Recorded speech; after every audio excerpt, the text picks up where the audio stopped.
¿Qué tal? Buenos días, ¿cómo están? Qué excelente. Se supone que debo de dar una charla como de 45, 50 minutos sobre lo que es mi segunda novela, La última casa en la montaña. La verdad es que no me gustaría monopolizar y aburrirlos, entonces mientras vayamos platicando, si alguien tiene alguna pregunta, alguna duda, ¿qué les parece si levantan la mano y lo vamos haciendo para hacerlo más dinámico y no tan monótono, no de este lado nada más para allá? Como ya lo dijeron en la presentación, soy Javier, soy de aquí de Guadalajara, trabajé muchos años en cine y en medios y un día de repente tenía la necesidad de contar una historia para cual no tenía dinero de hacer. Entonces lo más fácil fue hacerla libro, fue contarla de la manera en que quería, sin cortarle nada, sin preocuparme por presupuestos o cómo lo íbamos a hacer. Y así fue como surgió Lobos, que fue mi primera novela. Gracias al resultado y al apoyo de mi esposa, porque ella fue la primera que lo leyó y me dijo, ¿sabes qué? Mándalo, te lo van a publicar. Y como siempre uno duda y contesta, nada más me dices eso porque te acuestas conmigo, ¿verdad? Entonces, la verdad es que la novela pegó, tuvo mucho éxito. Después de unos años se publicó esta, que es La última casa en la montaña, es de las que les voy a platicar el día de hoy. Y en un par de meses sale ya la tercera, que se llama Rey Lobo. Entonces, descubrimos por ahí una carrera que de una afición y una necesidad que no sabíamos que estaba ahí y que ahora es mi medio de vida, ¿no? Es mi sustento. Entonces, pues bueno, ¿de qué trata La última casa en la montaña? La última casa en la montaña cuenta la historia de Max y Poncho, dos niños de 5 y 9 años que quedan huérfanos tras un accidente automovilístico y se tienen que ir a vivir con una tía de la cual jamás han oído hablar, que no conocen, a una casa muy grande en un pueblo apartado, una casa construida por ahí del 1800 que parece un convento abandonado. Y poco a poco los niños ahí se van a ir dando cuenta que los fantasmas que habitan en esta hacienda son menos peligrosos que las convicciones que tiene su tía. Al mismo tiempo, en esta historia hay un oficial de policía que se obsesiona con este accidente y que investiga todas las causas y se convierte en el mejor aliado de los niños para sobrevivir todos los horrores que hay en La última casa en la montaña. Es una historia de suspenso, es una historia de terror, muy claustrofóbica, que pretende meterlos y acomodarlos en los zapatos de los niños y a sobrevivir todo ese descenso a la locura que va presentando la tía poco a poco. Al mismo tiempo también tiene ciertos elementos de novela negra, que es como la investigación que hace este detective, que se encariña con ellos y trata de protegerlos, ¿no? Para que no les pase nada malo. Bueno, como pueden darse cuenta, es difícil ser escritor de terror. Bueno, ser escritor mexicano, ¿no? Porque los escritores mexicanos como que siempre se les pone en un segundo plano con los escritores extranjeros, ¿no? Si uno va a las librerías, se da cuenta que, no sé, por poner un ejemplo, Stephen King tiene toda su área y uno como escritor mexicano pues está acomodado ahí en un rincón y todo. Por fortuna, a nosotros nos ha funcionado muy bien el género, nos hemos dado cuenta que el lector es ávido y siempre busca este tipo de historias y es muy leal. ¿Qué significa? Que si encuentran un libro tuyo y les gusta, van a seguir buscando todo lo que hay de ti y lo van a leer, ¿no? Entonces esa experiencia ha sido muy gratificante y ha sido muy divertida. Ahora bien, no sé si hasta ahorita alguien tenga alguna duda o algo, los veo así como un poquito extrañados de por qué hay alguien aquí presentando una historia de terror, ¿no? Dime.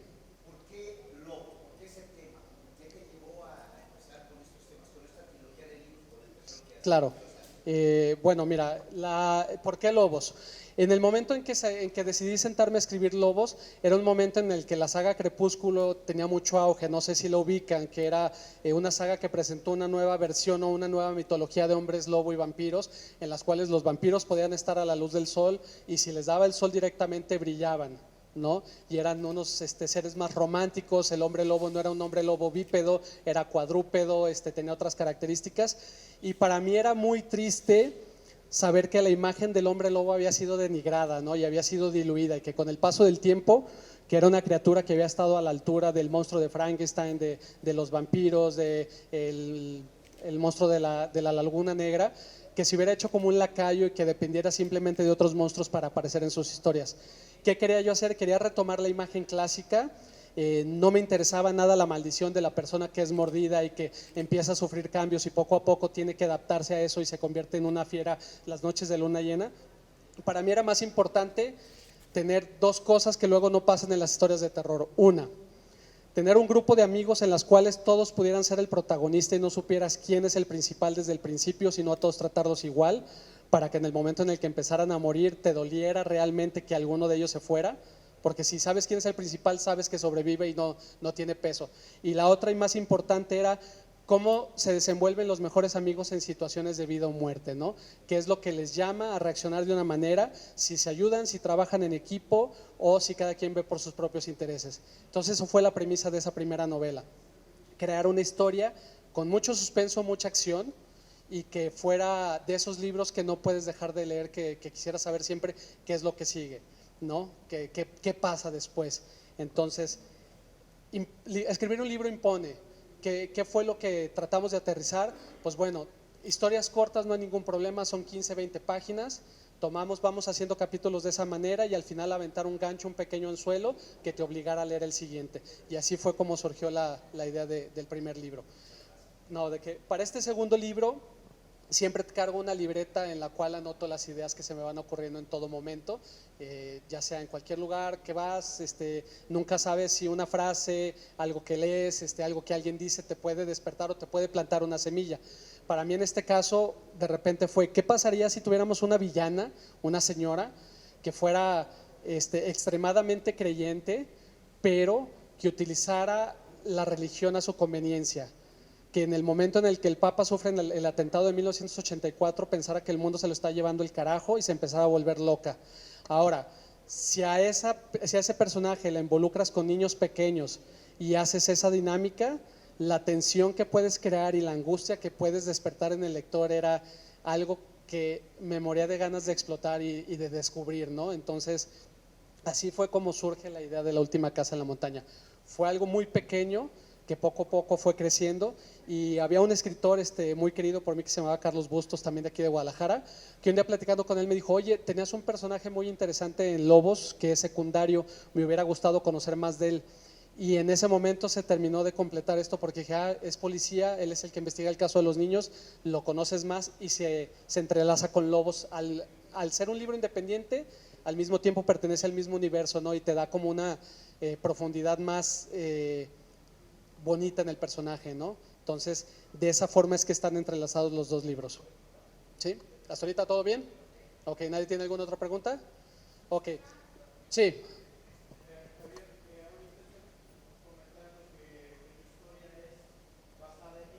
Sí. Híjole, qué buena pregunta. Los libros es un poco diferente que las series de televisión o las películas debido a lo visual, ¿no? Aunque sí mi estilo es muy cinematográfico en la forma en que narro y que cuento las historias, la verdad es que yo te recomendaría este libro a partir de 12 años en adelante, por las temáticas que tiene. Una cosa es, por ejemplo, la religión, es algo bonito, la fe, creer en algo superior, ¿no? En algo que te da esperanza, y otra cosa es el fanatismo, ¿no? Y de repente hay temáticas así que a lo mejor alguien con un poquito más de criterio o un adulto puede disfrutar más o puede desmenuzar todos esos matices que trae la novela y lo hace como una experiencia más enriquecedora para ti. Entonces, un niño sí lo puede leer como de 10 años, te digo 10, 12 años en adelante, pero te voy a ser muy sincero con algo. Una de las cosas que a mí me ha molestado de crecer, y no sé si ustedes se han dado cuenta, es, por ejemplo, cuando estaba el cine de los 80s, tú perfectamente y claramente sabías qué películas eran para adultos y cuáles para niños, cómo se manejaban y cómo era visualmente la estética de una y de otra. Conforme fue pasando el tiempo y se dieron cuenta que mientras más público entra en una pantalla de cine, mejor negocio, empezaron a diluir las películas de adultos y las empezaron a bajar, y de repente una saga como Duro de Matar, que era clasificación C, se hizo B12, ¿no? O B15, por decirlo, para que pudieran entrar adolescentes. Entonces la diluyeron, por decirlo de una manera. Y las películas para niños, en especial Disney, si ven las películas clásicas de Disney, cómo iniciaban con Bambi, La Bella Durmiente y todo, y cómo de repente Nemo, el principio de cómo matan a la mamá de Nemo es muy diferente a cómo matan a la mamá de Bambi, ¿no? Se han ido creciendo, las han hecho un poco más densas. Entonces lo que era la línea de adultos y de niños se hizo más corta. A mí eso en lo personal me molestaba mucho, porque siento que cualquier cosa que hagas debes de ser honesto y debes de ser fiel al género que hagas. Entonces, si vas a escribir algo de terror, debe de ser terror bueno, no debe de ser incómodo, se te debe meter debajo de la piel y te debe dejar algo, además de entretenerte.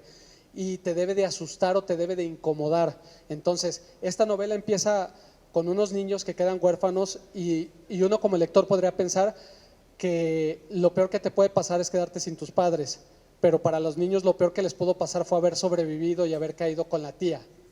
Entonces, en el momento que se empieza a hacer de terror, se hace bien de terror y caes en una espiral de descenso a la locura que vas de la mano junto con la tía.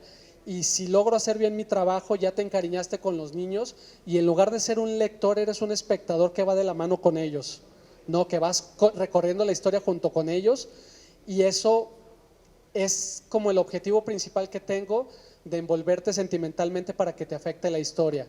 Yo sé que de repente también a lo mejor mucha gente aquí va a decir, híjole, ¿por qué voy a leer una historia de terror si con bastantes cosas feas que pasan en el mundo, con las noticias que uno ve, como por qué por gusto me voy a sentar, ¿no? Y sí, pero es más que nada la mala fama que tiene el terror. Yo creo que todo mundo, si está en la sala de su casa cómodamente, con un buen café y toma una lectura que le despierta y le mueve los sentimientos, es algo que no puedes comparar con ninguna otra forma de arte, ¿no? Es como una pintura, que algo, el objetivo de una pintura a lo mejor es verla y que te despierte cierto sentimiento, que te guste, no te guste, que sientas paz, que sientas agonía.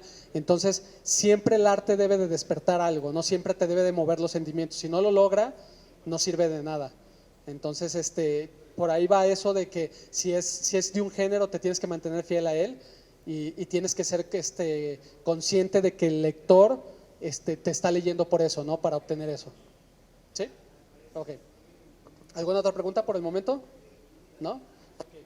Bueno, ahora bien, es bien chistoso cómo funciona el arte de escribir y cómo lo desenvuelve cada uno. Por ejemplo, para mi primer libro tenía un trabajo todavía de Clark Kent, que tenía que ir 8 horas a una oficina, regresaba, escribía de repente una semana, 2 semanas, luego dejaba de escribir, escribía 3 meses, luego dejaba de escribir. Entonces en un periodo de 3 años fue lo que tardé en escribir mi primer libro.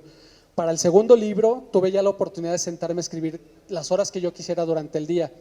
Y a pesar de lo difícil que es, porque todo el mundo te dice que el segundo libro es el más difícil, este libro salió si mal no recuerdo, en 8 meses de estar escribiendo en promedio unas 4 o 5 horas diarias.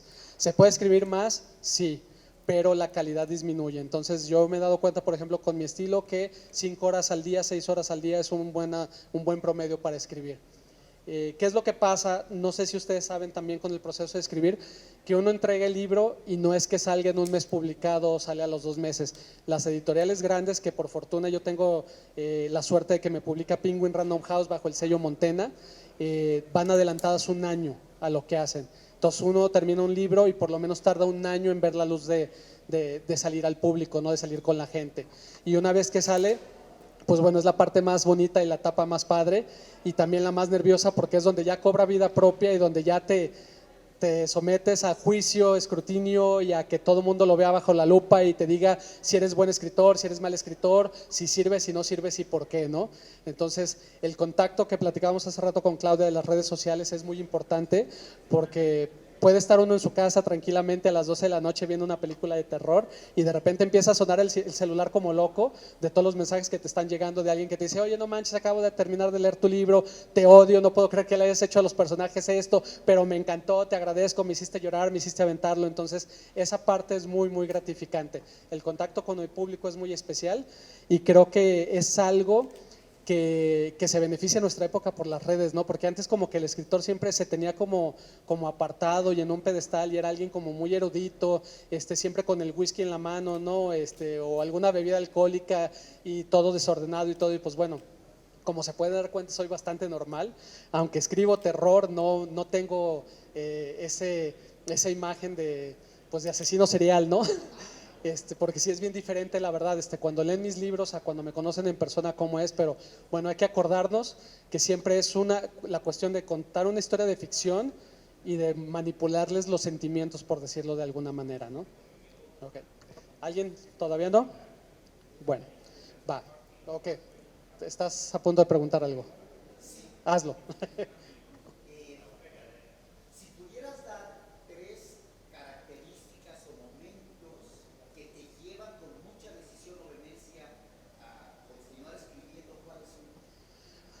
Mira, en mi caso, puedo hablar nada más de mi experiencia, no puedo hablar por otro escritor, pero yo si no escribo no soy feliz. en el sentido de que a mí realmente me produce felicidad plena escribir, tanto como recibir un beso de mi mujer o un abrazo de mis hijas. Eso es lo que me produce, ¿no? Es una necesidad de querer compartir con ustedes, con el público, con el lector, las historias, las ideas que tengo.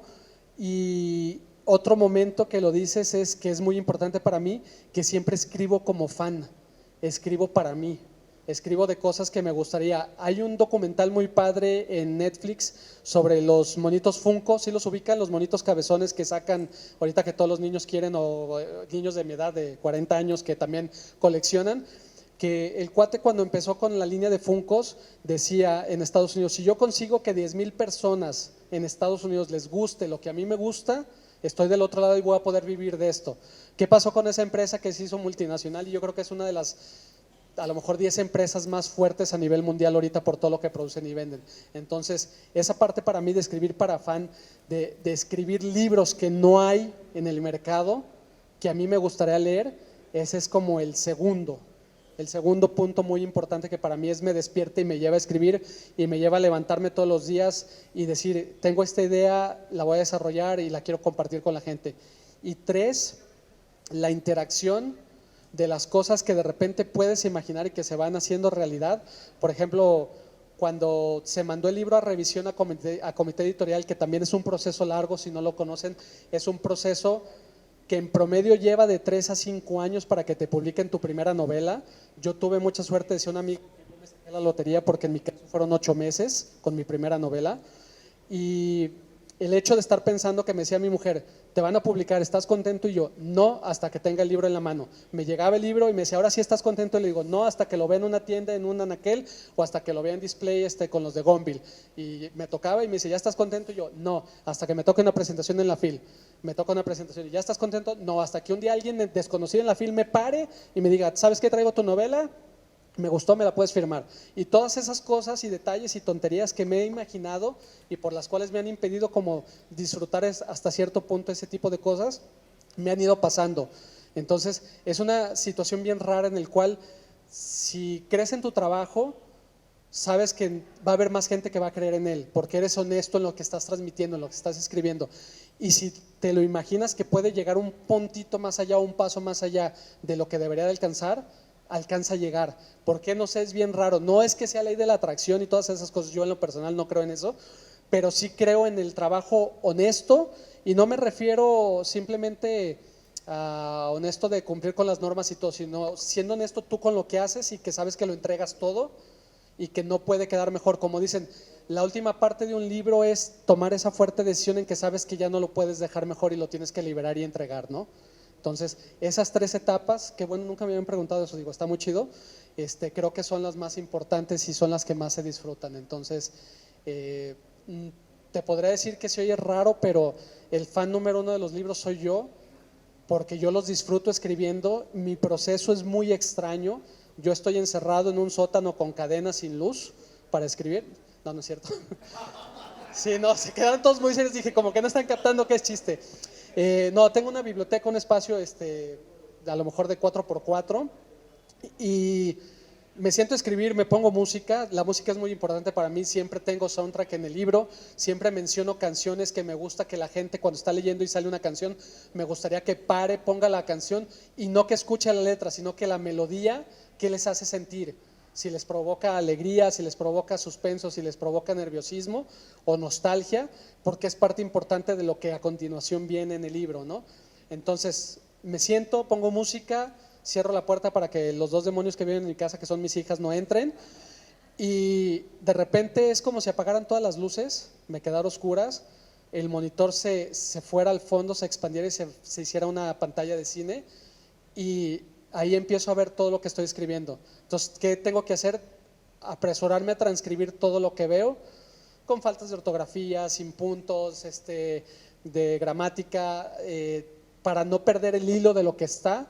Ya luego con más calma se pule y se pone bonito y se le pone los adornos, ¿no? Es como hacer un pastel, ¿no? Que primero pues haces la masa y luego ya le pones todo lo bonito, los adornos, para que se vea así, pero la masa debe ser muy importante, debe saber buena. Entonces es igual, y es como estar transcribiendo lo que veo.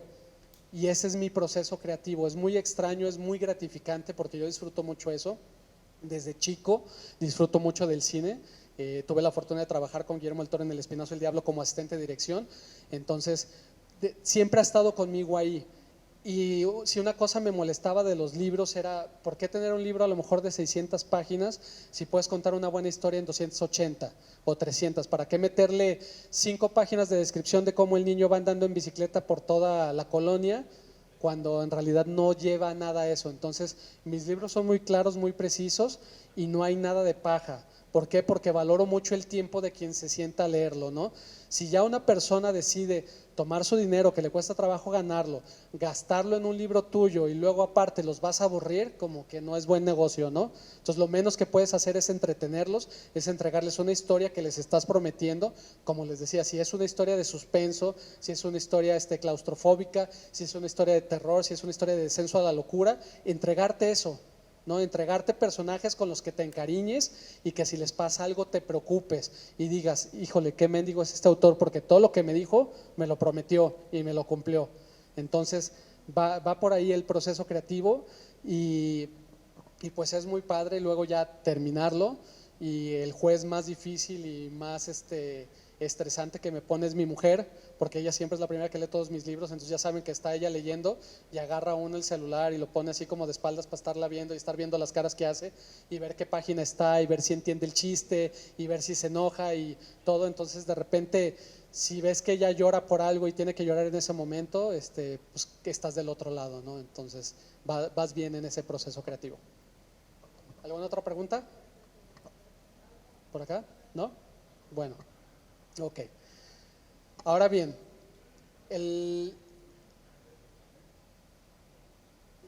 me trabé un poco, perdón. La forma en que se imprimen y se distribuyen los libros en México es complicada, ¿no? Por los espacios que hay, por el nivel de librerías y de la gente que lee. Entonces, lo mejor que le pueden ustedes otorgar a un autor o el mejor regalo que les pueden hacer es, si les gusta una lectura que lean, recomiéndenla, ¿sí? Recomiéndenla al autor, regalen su libro, eso es lo mejor que pueden hacer. Otra cosa que les puedo recomendar, sobre todo si tienen niños chicos, no cometan el error, por favor, el error que todos los maestros antiguos o que algunos papás todavía hacemos, yo lo llegué a hacer, era que si tu hijo agarra un libro y lo empieza a leer y de repente ya no lo quiere leer, decirle, no, lo empezaste, ahora lo terminas, lo tienes que terminar. No hagan eso, por favor. Si un niño agarra un libro y empieza a leer y no le gusta y lo suelta, dejen que lo suelte. Búsquenle lecturas de acorde a su edad, de acuerdo a sus gustos, porque el chiste es que agarren el hábito por leer. Una vez que ellos empiecen a leer por gusto, van a buscar poco a poco lecturas más complejas, se van a pasar poco a poco los clásicos y van a empezar a leer de todo. Entonces sí les pido de favor que si quieren fomentar la lectura, hay dos cosas que tienen que hacer. Una, que los vean a ustedes leer, porque si ustedes no leen, nadie más va a leer. Y dos, lean cosas que les gusten. No se atoren con libros nada más por acabarlos de leer y lean más cosas, no solo autoayuda, no solo de la ley de la atracción, no solo de Paulo Coelho, o sea, sí que padre, pero ábranse un poquito a los otros géneros. La verdad es que pueden descubrir cosas tan interesantes. Hay algo que el género de terror te da que ningún otro género te da, que es, si quieres saber los miedos, las inquietudes y las cosas que se preguntaba la humanidad en una época determinada, váyanse al género de terror.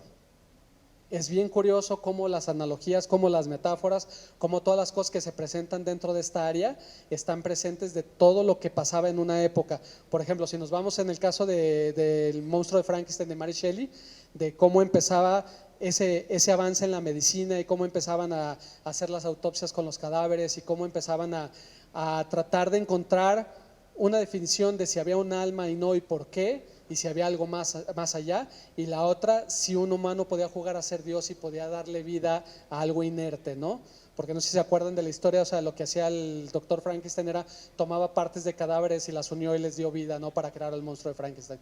Entonces, esa parte del terror es muy padre que no todo el mundo toma en cuenta, porque les digo, no sé por qué el terror tiene muy mala fama y les dicen a lo mejor, es una historia de terror o de horror, y lo primero que se les viene a la mente a lo mejor es toda esa serie de películas de los 80s de Freddy, de Jason, en las cuales mataban, descuartizaban, agarraban a los adolescentes y les hacían de todo tipo de cosas, ¿no?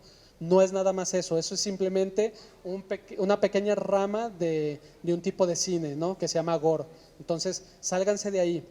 Hay muchísimas historias muy buenas y hay muchísimos autores que escriben. De hecho, podría decirles, no sé, por ejemplo, Aura de Carlos Fuentes es una historia de terror y la leen en las escuelas y uno podría decir así como, ¿cómo? ¿No? Dice, pues sí, habla de fantasmas, habla de una casa embrujada, habla de esto. Entonces, si uno desmenuza los elementos que tienen, Pedro Páramo también es una historia de terror. Nomás, obvio, la forma en que está tratado los personajes, también mezclan drama, mezclan época. Entonces, por ahí hay que quitarnos bien como ese velo de la mala publicidad que tiene y tratar de descubrir, ¿no?, nuevos autores.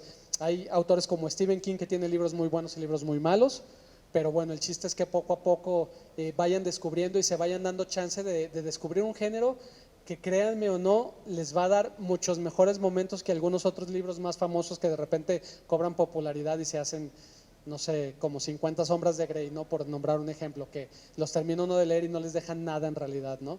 Por lo menos un libro de terror les puede regalar un momento padre, o de angustia, y si es muy muy bueno, es tan gratificante y tan chido cuando de repente se les antoja un vaso de agua en la noche y vieron una serie o una película o leyeron un libro y se van con los ojos clavados al piso y no quiero ver, allá hay un espejo, no voy a voltear, no voltear, prendo la luz, agarro el vaso de agua, lo apago la luz, me regreso a la cama y me tapo con toda la sábana porque pues la sábana es un escudo mágico que me va a proteger de cualquier cosa y nadie me ve cuando estoy abajo de ella, ¿no?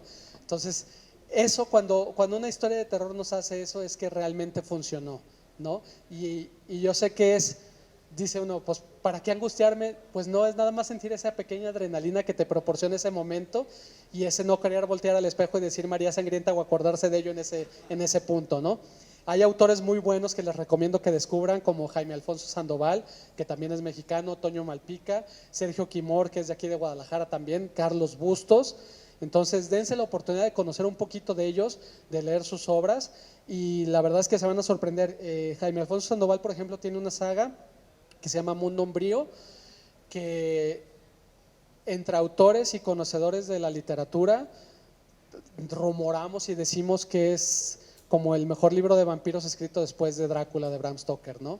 Es una saga de 3 libros, va a salir el cuarto dentro de poco y la verdad es que es muy padre el mundo que creó y cómo lo llevó a cabo, y si tienen chance les invitaría a que los descubrieran y sobre todo eso, ¿no? A que apoyen a los autores mexicanos, porque les digo, es bien difícil llegar a una librería y ver todos los libros y es como llegar a una playa y que le pidan a uno, encuéntrame el grano de arena con el nombre de Javier M. Sotelo. Así a eso nos tenemos que enfrentar, ¿no? Entonces es complicado y es difícil, pero cuando se logra, les digo, cuando de repente hay algún loco, por no decirles de otra manera, que te escribe a las 3 de la mañana para agradecerte lo que escribiste, digo, no sé por qué no se esperan a las 7 u 8 de menos horas más decentes, pero sí es bien gratificante.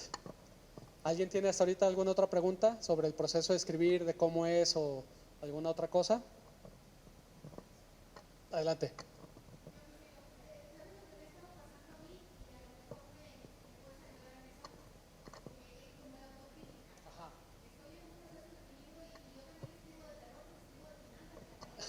Sí, sí, de hecho el de Baldor es el peor libro de terror, sí.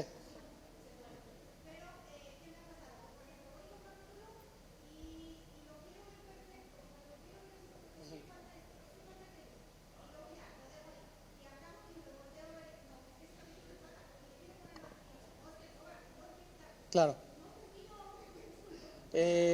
Mira, el proceso de escribir es bien diferente para cada quien. No sé si has platicado con otros autores, pero, pero, por ejemplo, por lo que veo, escribes capítulos independientes y separados y no pasa nada. El consejo que te podría dar es nunca va a quedar como tú quieres. Perfecto nunca va a quedar. Es la verdad, o sea, siempre sale el libro publicado y yo los leo y digo, ay, hubiera aumentado una frase aquí, hubiera hecho esto acá y todo. Lo que te puedo recomendar que a mí me ha funcionado mucho es ponerte fechas límites, ¿sí? De decir, tengo hasta tal fecha para terminarlo o para terminar el primer borrador y luego el segundo y luego el tercero. Tú sabrás si le inviertes más a un capítulo o a otro, pero al tener un deadline, al tener una fecha límite, te obligas a brincarte esa etapa, porque la primera reacción que a mí me pasa al terminar todos los libros es agarrarlo, tirarlo al bote de basura, echarle gasolina y prenderlo, ¿no? Eso es la verdad, te pasa.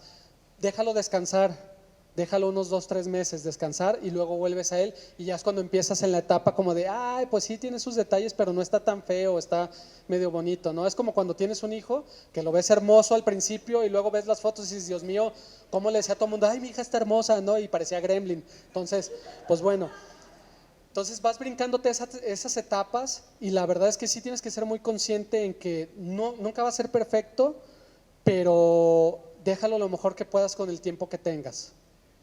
No va a haber de otra, porque si te brincas y te clavas, descuidas otras partes. Ve los capítulos también como si fueran tus hijos. Si descuidas y por darle más atención a uno descuidas a los otros, luego pierdes el balance de todo. Entonces no debe ser así. 4 o 5 pasadas de un mismo capítulo te diría que es el máximo que deberías de darle, porque caes también en el riesgo de echarlo a perder, de que pierda la esencia original por la que fue creado ese capítulo. ¿Sí? ¿Alguna otra pregunta? ¿Tenemos 5 minutos más? ¿10? ¿Cuántos? Ok. Perdón, voltearon a ver su reloj y yo dije, ¿van a levantar la mano? Sí. Bueno, de lo que decíamos del proceso creativo, algo que le falla mucho a los escritores y no sé por qué, y si me ven hablar a lo mejor dicen no es cierto, es la autoestima. ¿Por qué? No lo entiendo. O sea, siempre cuando uno empieza a escribir un nuevo libro es, híjole, ya se me olvidó cómo se hace. Es como andar en bicicleta, que si de repente uno deja 10 años de subirse a la bicicleta, te trepas y te andas matando y te andas rompiendo la boca en la primera banqueta que te encuentras, ¿no?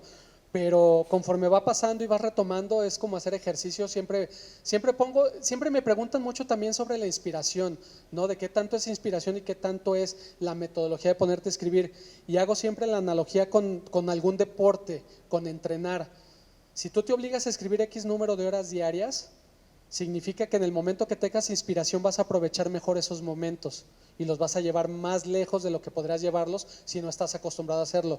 Es como si te pusieras a entrenar básquetbol y te pones a entrenar 50 tiros libres, pues a lo mejor si te toca jugar la final y te toca echar un tiro libre es más fácil que lo metas porque has estado entrenando que a que si lo haces de repente de la noche a la mañana. Entonces, la inspiración y el romanticismo que hay sobre el escritor, en realidad en mi caso es más la metodología de ponerme a hacerlo todos los días, estar ahí. No hay cosa más aterrorizante. Yo no he escrito nada que me dé más miedo que el mendigo cursor en la pantalla parpadeando con la hoja en blanco, esperando a que escribas algo, ¿no? Y como dicen, siempre lo primero que, hacemos el ejemplo, lo primero que vomitas es horrible y no se puede leer y no se entiende, pero por ahí hay una semilla que alcanzó a penetrar y que va a germinar y va a crecer y de ahí es de donde sale todo. Entonces, esa parte sí es muy importante, la metodología y la constancia.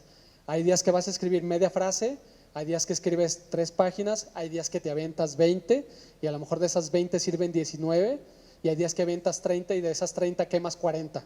Entonces, así funciona el proceso y así es la creatividad, pero mientras más practiques con ello es más fácil que la puedas encauzar a tu beneficio. Entonces es bien chistoso cómo funciona eso, pero al mismo tiempo bien raro, pero es muy gratificante, bueno, por lo menos para mí. A lo mejor alguien me ve trabajar y diría, no manches, es más divertido estar de cajero en un banco que lo que tú haces en tu sótano, ¿no? Entonces, por ahí va más o menos. Ahora bien, de esta charla que hemos tenido, quiero que sean muy honestos conmigo y levanten la mano. ¿Quién de aquí pensaba en un principio que no le interesaría y no le haría jamás algo de terror? Mira, no son tantos, normalmente son más. ¿Quién de ustedes que levantó ahorita la mano se animaría a conocer alguna historia de terror o leería algo de terror? Mira, casi convierto a todos. Me falta. ¿Qué me falta para convencerla? Sí. ¿Qué le digo? Y es que es bien chistoso porque si se ponen a darse, si hacen un análisis concreto, yo creo que películas de terror ven, ¿no? Series de terror ven y les gustan. porque si no, no estarían en los más populares de Netflix. Bueno, hay gente que no, digo, yo sé que hay excepciones, pero ahora con esto, no les quiero echar a perder el secreto del cine, pero el 80% de las películas de terror que ven están basadas en libros. Y normalmente de ese 100% de películas, a lo mejor el 90% es mejor el libro y 10% es mejor la película. Entonces, si de repente por ahí, no sé, ven Carrie de Stephen King, que es de Brian De Palma, de 1970 y algo, y dicen, está padre la historia, me gustó, brínquense al libro. El libro les va a dar más profundidad de personajes, les va a ampliar algunos temas, va a haber algunos personajes secundarios que tuvieron que eliminar para la película y es un buen momento, es una buena forma de iniciarse en el género, ¿no? Se brincan a eso, lo expanden y lo leen. Igual con otras historias, por ejemplo El Señor de los Anillos, que creo que es una muy buena adaptación cinematográfica y si te gusta te brincas al libro y ya lo puedes tolerar más, porque si de repente que te describan una montaña en 4 o 5 páginas como que dices, qué bueno que alguien me la dibujó, porque yo me perdí al segundo párrafo, ¿no? Entonces, pero bueno, me da gusto saber que algunos de ustedes se van a animar.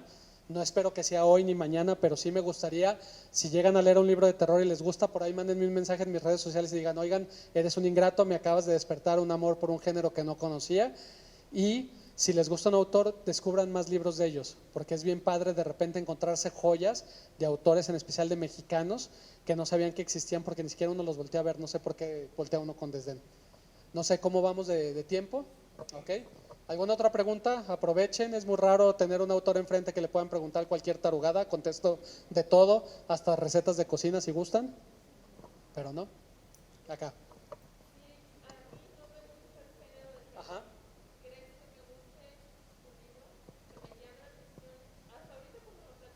Ujú. Sí. Em, Mira, si no te gusta, me buscas y si me logras encontrar, te devuelvo tu dinero. ¿Sí? Con esa garantía te lo doy. No, no es cierto. Pero no, mira, la única forma en que puedes, es como le digo a mis hijas cuando quiero que prueben algo, la única forma en que sabes si te va a gustar una comida o no es probándola. O sea, por más que yo te diga, yo te podré decir, sí, te va a encantar, o sea, por venderlo, pero a mí no me interesa eso, a mí me interesa que lo hagas por gusto, que digas, me voy a animar y lo voy a leer, y si ya te gusta, ya estamos del otro lado, y si no te gusta, de menos ya intentaste con uno, no te digo que luego ya deseches todo lo de terror por culpa de mi libro, digo, no soy perfecto, pero imagínate que de repente digas, no manches, no sabía que el terror y el horror podría hacer esto, y me gustó la historia y me entretuvo, y me sacó una lágrima y me dio coraje, porque sí hay gente que literal este libro lo han aventado, porque el personaje de la tía es un personaje muy terco, muy fanático, y que tiene a su disposición a 2 niños de 5 y 9 años para castigarlos todo y justificarlo todo en el nombre del Señor. Entonces, es una forma muy retorcida de ver la vida, como decía. Entonces, si te llamó la atención, yo te diría, dale una oportunidad y luego nos compartes la experiencia en redes, te digo, de cómo te fue para ver si alguien que decía, yo no me animaba todavía, pero ella se animó y le gustó, entonces yo me voy a animar. ¿Sale? Acá y luego allá. ¿Sale?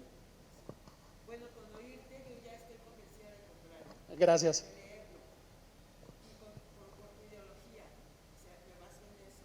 Y me llevo tu proceso creativo para mi negocio, porque me quedó, que me voy a sentar, me voy a imaginar Ujú.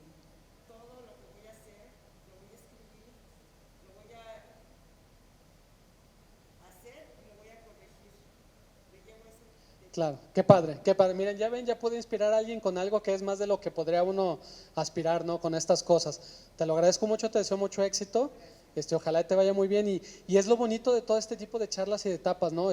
A lo que decía hace rato de que leyeran, lean de todo. A final de cuentas, yo por leer un libro de Paulo Coelho que se llamaba El demonio y la señorita Prim, cuando lo acabé, y no es por tirarla a Coelho, simplemente pensé, dije, si él puede escribir este libro y publicarlo, yo puedo escribir un libro y publicarlo por lo sencillo y la naturaleza misma que tenía el libro. Entonces, si yo logro hacer que mi libro le despierte eso a alguien, estamos del otro lado, ¿no? O ya le dejé algo a alguien. La pregunta acá, por favor.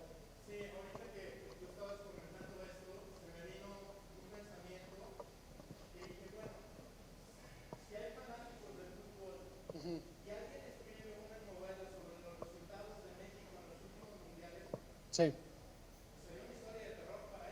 claro.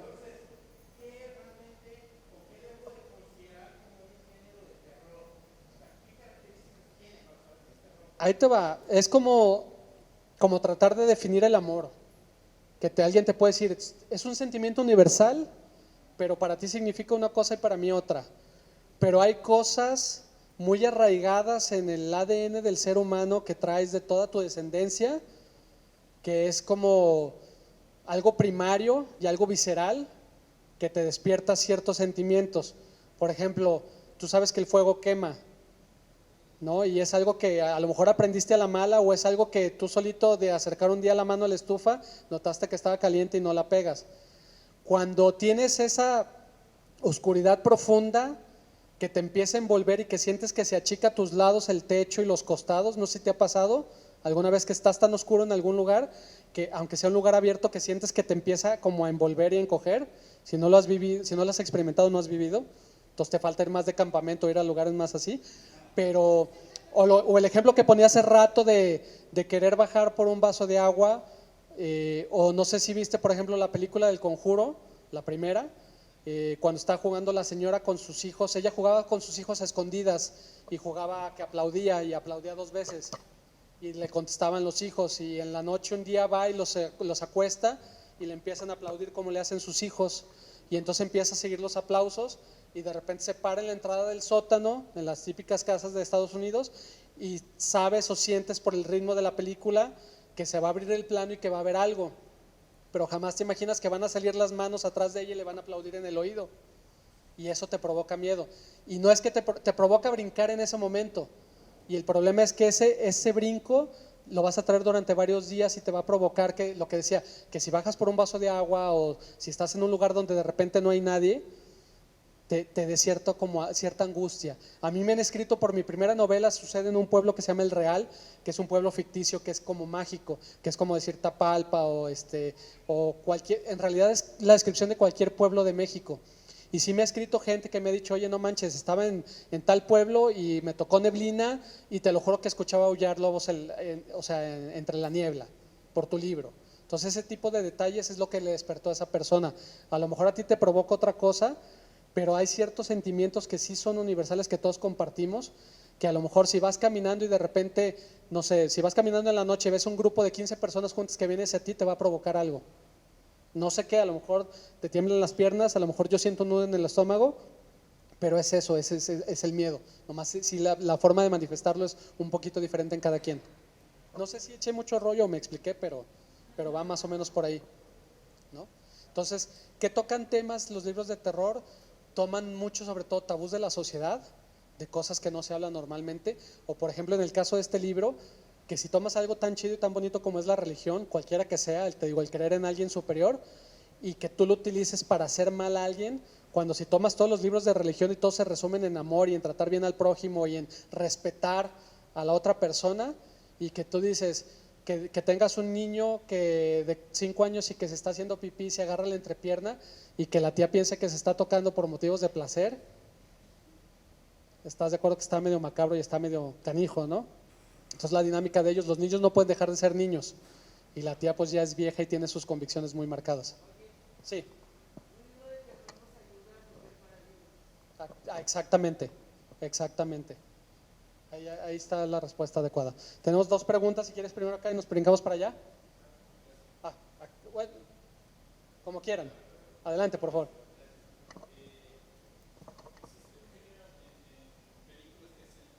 Ajá.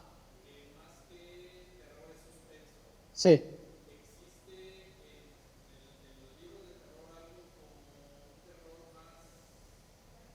Más light, por decirlo de una manera.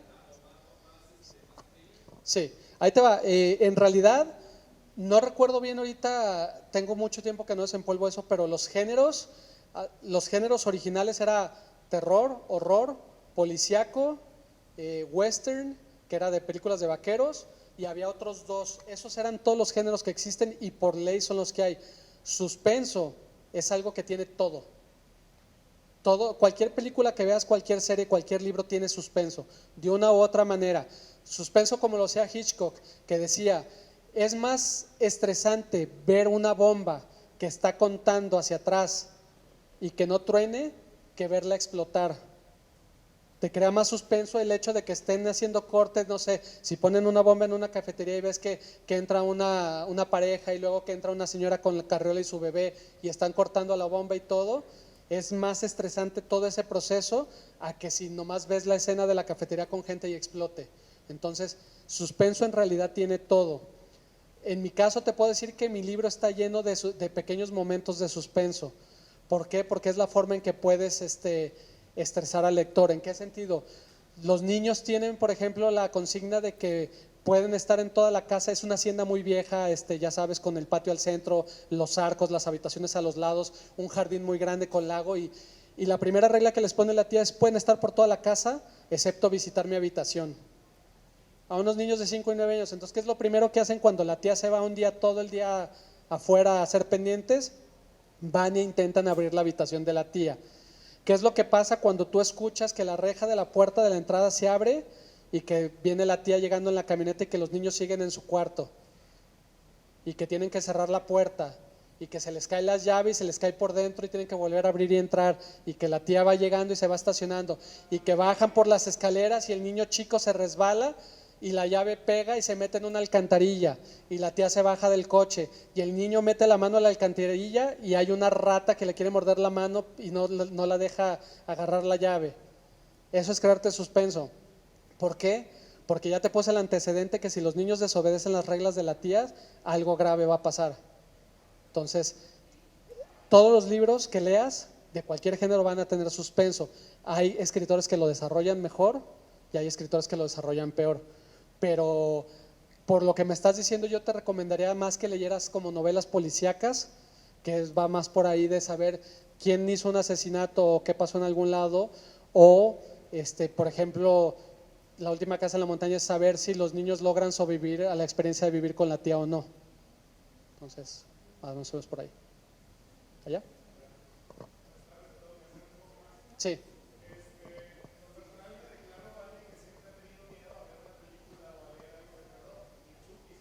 Ajá.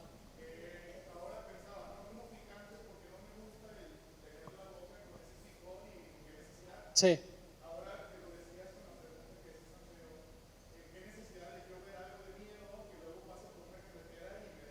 Ajá. Sí.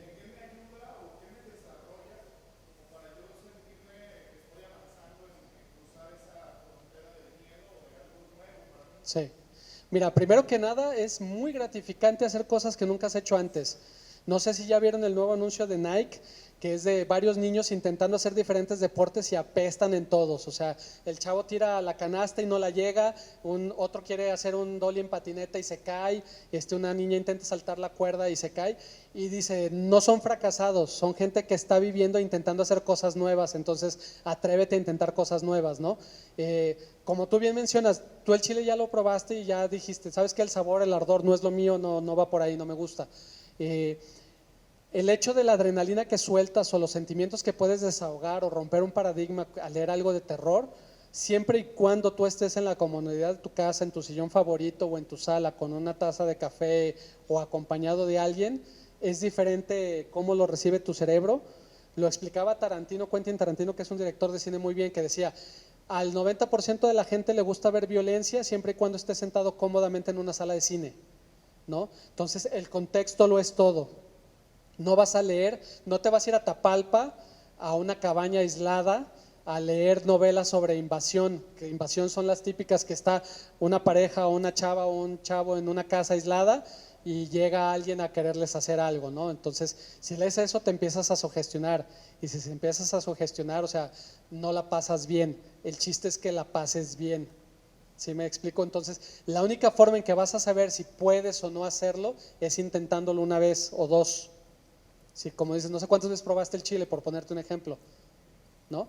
Entonces, si no te gusta, si ya sabes que no te gusta a ti que te asusten, no veas películas que tienen los famosos sustos de brinco, que le llaman, que es más el ruido que hacen cuando sale el gato y les brinca la toma, que no sé si has visto algo, por ejemplo, Halloween, la viejita, la del 78, que mucha gente la ve y te dice, ay, no da miedo. Mi mujer me decía, no da miedo esa película. Y le digo, espérate, Pasaron 3 o 4 días y ya no quería bajar ella por el vaso de agua, porque decía, es que me imagino que el güey me va a salir de las sombras porque todo el rato estaba alguien observando en las sombras. Entonces, eso es lo padre en el sentido de que te despierta algo, pero es como en dosis pequeñas y controladas. Si no te digo ahorita que te pongas a ver una película como Hostal o Hereditary, que vas a pegar el grito en el cielo y no vas a dormir como en un mes, ¿no? Entonces, mejor vete tranquilo y empieza con algo light si te llama la atención, y de ahí ya te mueves y te brincas. ¿Sale? Acá y luego para acá.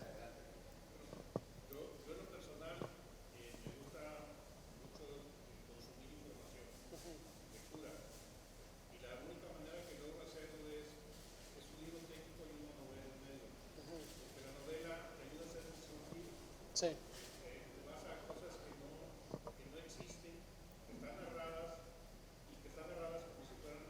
sí, claro. Eso que mencionas es bien importante. De repente cuando la gente me dice, ¿en qué trabajo? Pues como que primero, cuando estás en tu casa todo el día les da el shock, ¿no? Porque estás de flojo, estás de huevón, es la primera palabra. Y les digo, no te confundas, les digo, yo trabajo viendo tele, jugando videojuegos, leyendo libros y escribiendo libros. ¿Por qué? Porque todas esas áreas donde involucra un proceso creativo te despierta a ti la creatividad. El negocio que quieres montar, analiza qué negocios son parecidos al tuyo que quieres y por qué son exitosos. A lo mejor al principio uno empieza emulando o copiando ciertos aspectos, pero va a haber un momento en que te va a hacer clic los engranes y vas a poder darle tu giro y tu forma perspectiva y tu forma única de poderlo hacer de la manera que tú quieres. También siempre pongo el ejemplo con los libros en y hago la comparación como escribir una canción. Ya no hay notas musicales nuevas desde que se inventaron las notas musicales. O sea, yo no descubrí el hilo negro de los hombres lobo, yo no descubrí el hilo negro del terror asfixiante y claustrofóbico. Es simplemente que yo las toco de una forma diferente a como normalmente las tocan. La melodía, si es una balada y tiene ciertos 3 cambios de ritmo, a lo mejor yo le meto 4 y le meto uno inesperado donde no debe de ir. Entonces eso es lo importante, no tampoco clavarse en querer sacar algo que jamás se ha descubierto y que van a venir de Marte a admirarnos porque pues es algo novedoso, no. Es simplemente algo familiar para que la gente se pueda identificar con ello y lo pueda tomar, y nomás darles un poquito de algo diferente que digas, no manches, esto sí no me lo esperaba, ¿no? Entonces va por ahí, eso también que mencionas es muy, muy importante. ¿Tenemos otra acá? Yo trabajé para Nike y me quedé con una frase icónica de Just do it, hazlo. Solo hazlo, sí. Justamente, pues si quieres saber, hazlo, porque al final de tu vida te vas a arrepentir más de lo que no hiciste, de lo que hiciste, entonces hazlo. Y así nadie te va a preguntar. Nomás no empieces con los clásicos. Se necesita otra visión y otra forma de verlo, y son muy densos para que te adentres con ellos. Empieza con algo más ligero, con algo más suave, para que le agarres el gusto, ¿no?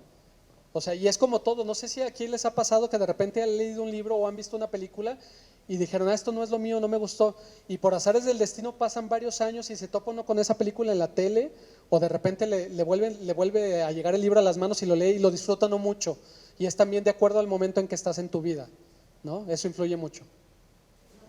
Sí.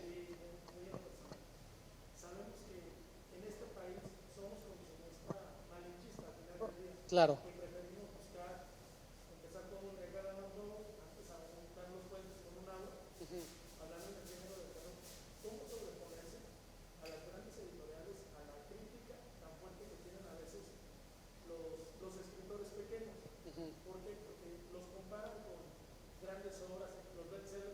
Sí.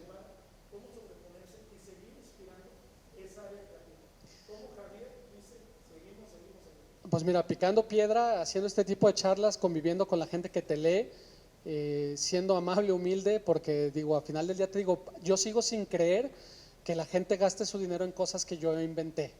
Para mí eso es como, ¿no? Pero algo que es muy cierto es, la industria del libro no deja de ser una industria que genera dinero. Entonces es normal que mi libro va a estar en un rincón porque vendo a lo mejor uno al día en lugar de los de Juego de Tronos que van a tener su propia mesa y hay 200,000 al centro porque venden a lo mejor 100 al día.